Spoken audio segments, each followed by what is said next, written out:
right away I wanted to do stand-up. And something happened that they got a job in New Jersey. Your company? My company. So at that time, the company was based out of New Jersey, but we were living in Boulder. They were doing a job in Denver, and that's how I got on. It was an 18-month job. But the 18 months was now over. I got them a few jobs, but now that was over. Okay. So they came to me one day and they go, listen, if you want to, you could come to the East Coast with us and roof. We got a couple jobs back there. It might be 3-4 days a week because we have to keep our guys employed. Or you could stay here and keep bidding jobs, and we'll come back. You schedule them and we bid them. By this time, I already had my little roofing company going where I just did residential homes. And you were good enough just to do it with you and a friend? Me and a friend, to do residential homes on the weekends. Got it. So I had burned out a little bit. We were doing them every weekend.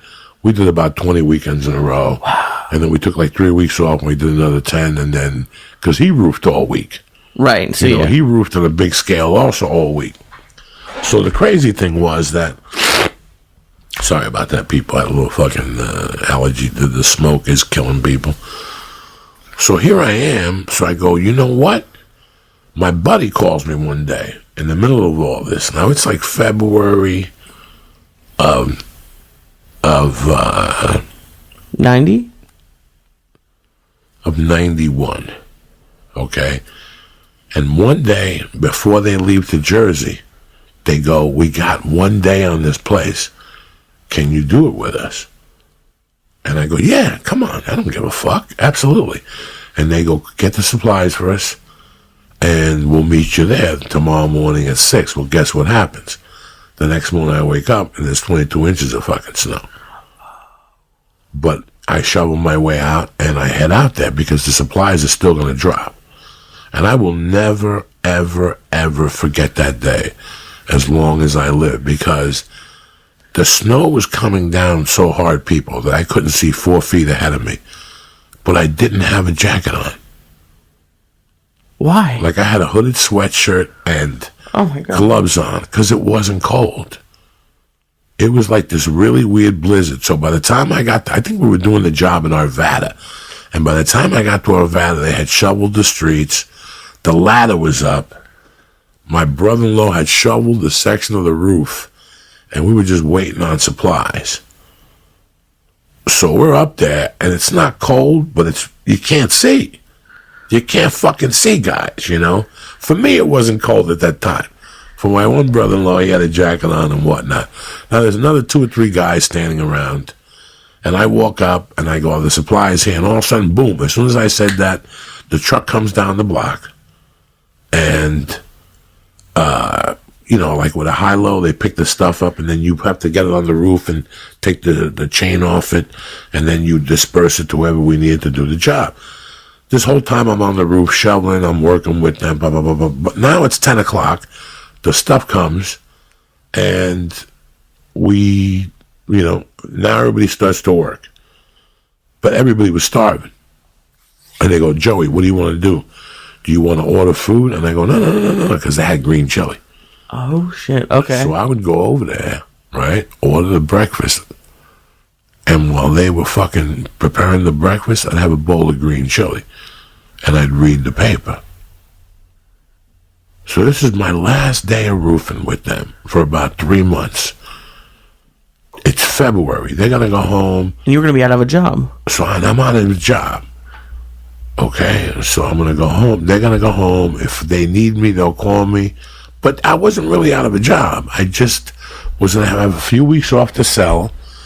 And if they picked up in Jersey, I was going to go back. Okay, gotcha. Okay, so, but we had to do this with the roof we had done for 18 months. There was a leak. When we knew there was going to be a leak there, we knew there was going to be a problem. It was a certain section that was fucked up. So I'm at the restaurant, ladies and gentlemen. It's my last day at work with my brother-in-law until I sell another job or whatever. I was not worried. I had my little side gig. I had a little money put away.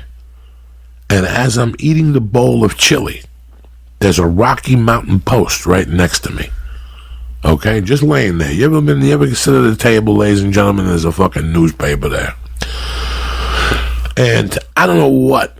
I didn't get, if you know the Rocky Mountain News, it's not like a traditional paper that you open. It's like the New York Post. You open it from... like a book. Like a book. Okay, but for some reason, when I opened it, I went to open it to the sports page. Like, you know when you just take like 16 pages or whatever the fuck it is? Like you take a guess. And when I opened it, it landed on a page.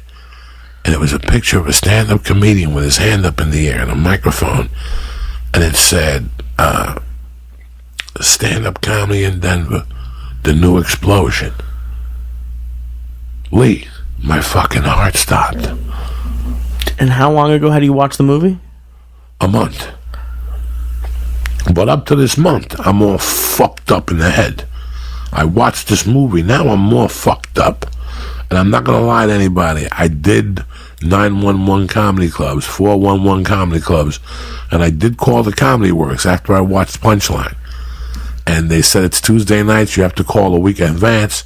And guys, do you think I called? Fuck no. So, like, that's what I wanted to ask you. So, like, you're like, okay, call a week in advance. When it's Tuesday morning, and you're like, it's the day to call. Why don't you call? Petrified. Of what? I had the American dream, and now I wanted to live my life like a nomad, how I had been living it all my life. Was I fucking stupid? I got a wife, I got a little kid. I'm becoming an estimator on my own. Oh, so you saw it as a career change. I almost had a college degree, but the school wouldn't let me go back on campus because of my felony. I just had all these disasters. And what do you want me to do? I'm going to quit everything to become a stand-up comedian? That's a fucking pipe dream.